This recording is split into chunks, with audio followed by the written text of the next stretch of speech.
शादी के बाद पहले कुछ हफ्तों तक सब नॉर्मल था। सना हंस रही थी, घर संभाल रही थी, नई जगह को अपना बनाने की कोशिश कर रही थी। पर फिर धीरे धीरे रोहित ने नोटिस करना शुरू किया। सना बदल रही थी। शुरुआत छोटी चीजों से हुई। रात को उठकर बैठ जाना, कभी कभी एक ही जगह को देखते रहना, और सबसे अजीब बात, कभी कभी बिना वजह मुस्कुराना, जैसे कोई उसे कुछ कह रहा हो। रोहित पहले इग्नोर करता रहा। नई शादी थी, स्ट्रेस, एडजस्टमेंट, ये सब नॉर्मल लगता था। पर एक रात रोहित की नींद खुली तो सना बेड पर बैठी हुई थी। उसकी पीठ सीधी थी, आंखें खुली हुई थी, पर वो उसकी तरफ देख नहीं रही थी। वो कमरे के कोने को देख रही थी। रोहित ने धीरे से पूछा, सना, क्या हुआ? सना ने बिना पलटे जवाब दिया, वो खड़ा है। रोहित को लगा शायद कोई मजाक होगा। उसने लाइट जला दी। कमरा खाली था। सपना देख रही थी तुम? रोहित ने कहा। सना धीरे से सर हिलाया।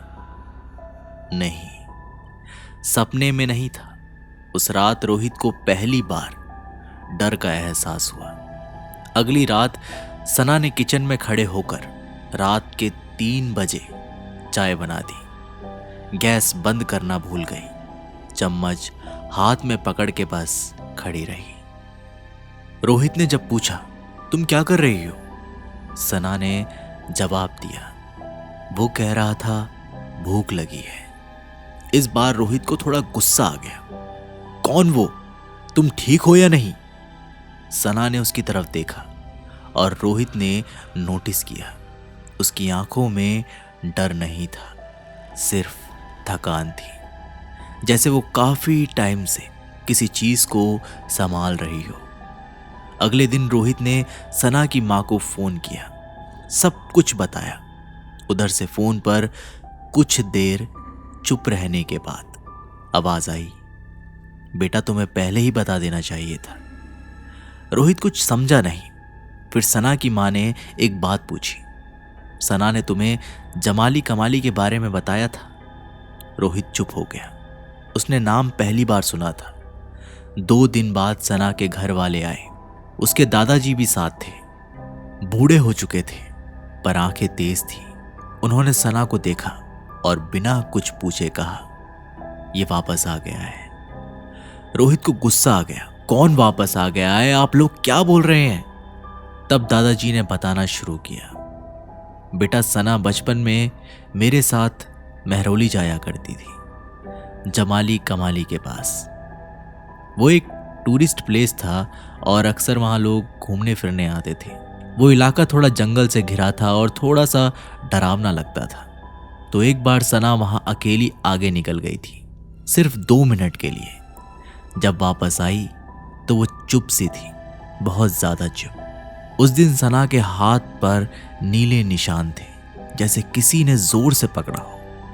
और उस रात सना ने पहली बार कहा था, दादाजी, जंगल में कोई मेरे पीछे आ गया। दादाजी ने उस वक्त ध्यान नहीं दिया। उन्होंने गलती की। सना के साथ वो चीजें धीरे धीरे बड़ी होती रही। बचपन में कम आती थी, कभी कभी, पर शादी के बाद जैसे उसे पूरी जगह मिल गई हो। रोहित ने अब नोटिस किया, जब भी सना आईने के सामने खड़ी होती, वो खुद से बात करती, कभी धीरे कभी गुस्से में। एक रात रोहित ने पूछ ही लिया, सना, तुम किससे बात करती रहती हो?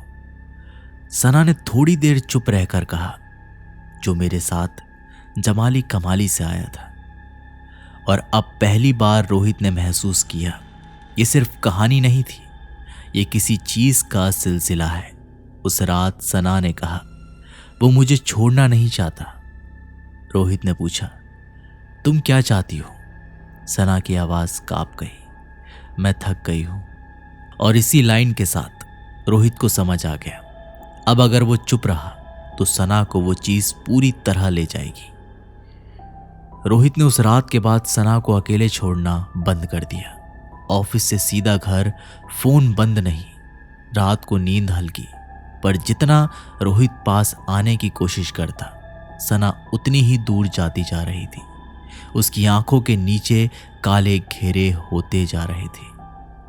आवाज धीमी, और सबसे ज्यादा डरा देने वाली बात, कभी कभी उसकी आवाज उसकी लगती ही नहीं थी। एक रात रोहित बाथरूम से निकला तो सना बेडरूम के बीचों बीच खड़ी थी।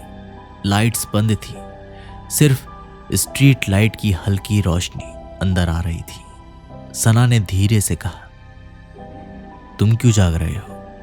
रोहित ने कहा, तुम क्यों जाग रही हो? सना मुस्कुरा दी, पर वो मुस्कुराहट सीधी नहीं थी, जैसे चेहरे पर बैठना भूल गई हो। उसे रात पसंद है, सना ने कहा। रोहित ने पहली बार गुस्से में ऊंची आवाज की, कौन उससे? सना का चेहरा अचानक सख्त हो गया। आंखें बिना झपकाए रोहित को देखे जा रही थी। जंगल से जो मेरे साथ आया था, उसने कहा। जमाली कमाली के पीछे वाला जंगल। उस रात रोहित ने डिसाइड कर लिया, ये बात यहीं खत्म नहीं होने वाली। अगली सुबह रोहित सना को लेकर उसके माँ बाप के घर गया। दादाजी वहीं थे। जैसे ही सना अंदर आई, दादाजी की चाल रुक गई। उन्होंने सना के चेहरे को देखा, फिर उसकी गर्दन को, और बस इतना कहा, इसने अपना हाथ गहरा कर लिया है। रोहित ने पूछा, क्या मतलब? दादाजी ने सना को बैठाया, उसके सर पर हाथ रखा। सना ने आंखें बंद कर ली। जब तुम बच्ची थी, दादाजी बोले, और जंगल में आगे निकल गई थी, वो तुम्हारे पीछे सिर्फ आया नहीं था, तुम रुक गई थी। रोहित का दिल बैठ गया। कितनी देर?